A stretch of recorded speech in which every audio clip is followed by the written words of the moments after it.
आइए हम लोग देखते हैं। गणित हम लोग पढ़ रहे थे और गणित में जो है लाभ हानि का चैप्टर हम लोग पढ़ रहे थे। तो सबसे पहले तो लाभ हानि में हम लोगों ने आसान से सवालों को देखा और अब धीरे धीरे जो है कुछ कठिन सवालों को भी देखते हैं। एक सवाल है हम लोगों के सामने।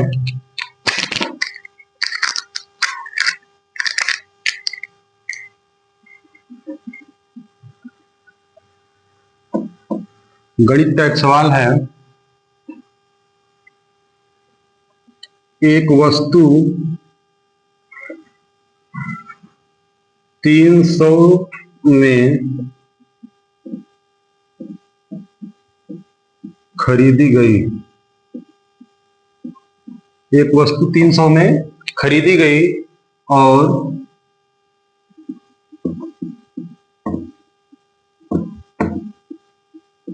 12% हानि पर बेच दी गई।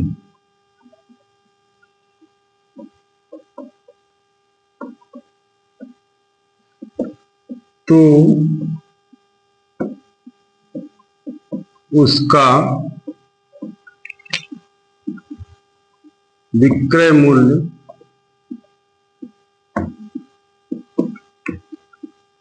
ज्ञात कीजिए। देखिए, कह रहा है कि एक वस्तु 300 में खरीदी गई और 12% हानि पर बेच दी गई, तो उस वस्तु का विक्रय मूल्य ज्ञात कीजिए। अब यहाँ पे विक्रय मूल्य पूछ रहा है और 12% हानि पर कह रहा है कि बेच दिया गया। तो दो तरीके से इस सवाल को लगा सकते हैं। पहला तरीका तो आप लोगों को फार्मूले के हिसाब से हम बताएंगे। जो इसका फार्मूला होता है, तो इसका फार्मूला होता है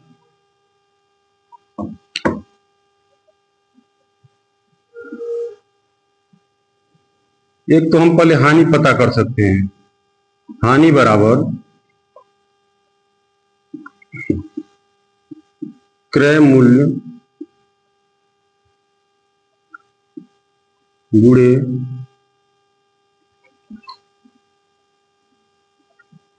हानि प्रतिशत, यहां पे लिखा जाएगा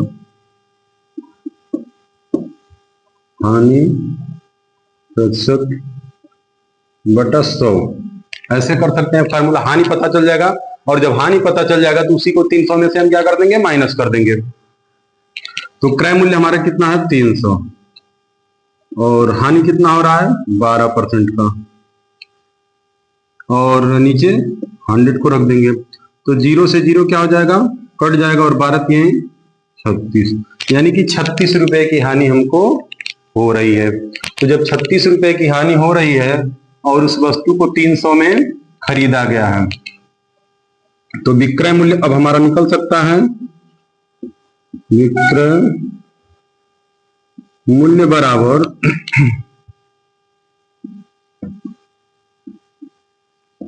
क्रय मूल्य माइनस हानि।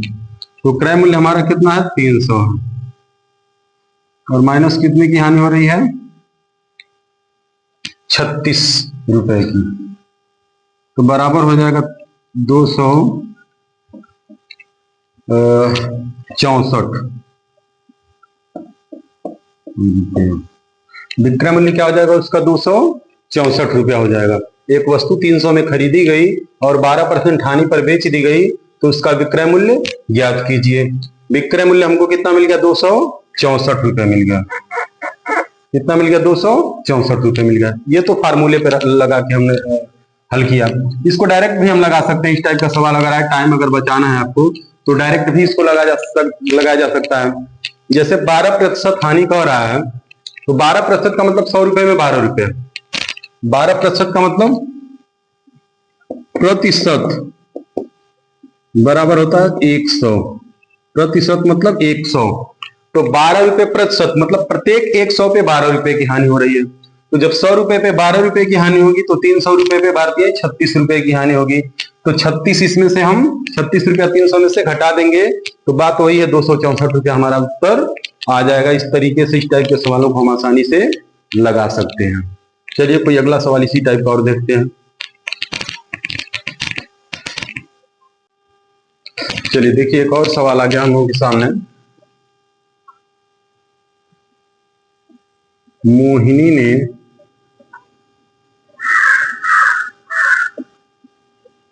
एक किताब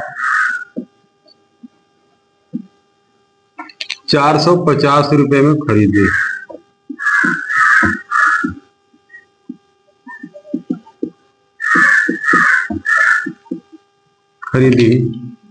तथा उसे 20% लाभ पर बेच दिया।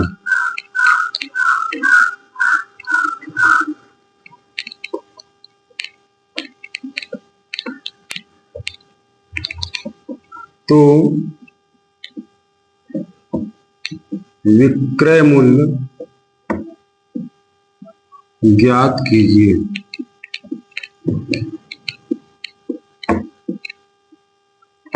तो विक्रय मूल्य ज्ञात कीजिए। करें कि मोहिनी ने एक किताब 450 रुपए में खरीदी तथा उसे 20% लाभ पर बेच दिया, तो विक्रय मूल्य ज्ञात कीजिए। तो सबसे पहले हम पता कर लेंगे कि लाभ उसको कितने रुपए का हुआ।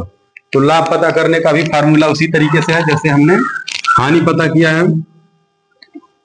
तो लाभ बराबर क्रय मूल्य गुणे लाभ प्रतिशत बटा 100। ये फार्मूला हो गया इसका लाभ पता करने का। लाभ बराबर क्रय मूल्य गुणे लाभ प्रतिशत बटा 100। अब इसको रख देंगे हम। क्रय मूल्य उसका कितना है 450 रुपए गुणे लाभ प्रतिशत कितना है 20 बटा कर देंगे 100।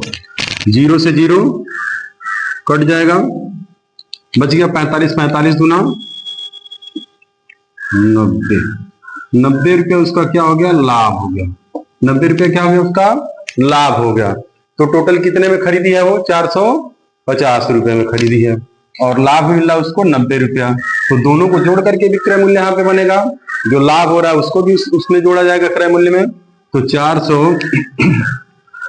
अब यहाँ पे विक्रय मूल्य हमारा हो जाएगा विक्रय मूल्य बराबर क्रय मूल्य प्लस लाभ। अब देखिए विक्रय मूल्य अगर हमको पता करना हो तो क्रय मूल्य में जब लाभ हुआ है तो जोड़ देंगे और हानि हुआ है तो घटा देंगे। तो यहाँ पे लाभ हुआ है तो क्रय मूल्य हमारा कितना है 450 रुपया है प्लस 90 रुपया हमारा फायदा हुआ है। तो 9 5 14 यानी कि 540 रुपये क्या हो जाएगा उसका विक्रय मूल्य हो जाएगा। 540 रुपये क्या हो जाएगा उस किताब का विक्रय मूल्य हो जाएगा। इस तरीके से हम सवाल आसानी से लगा सकते हैं। और आप लोगों को उम्मीद करते हैं कि समझ में आ गया होगा। चलिए अगला इसी टाइप का एक सवाल देखते हैं और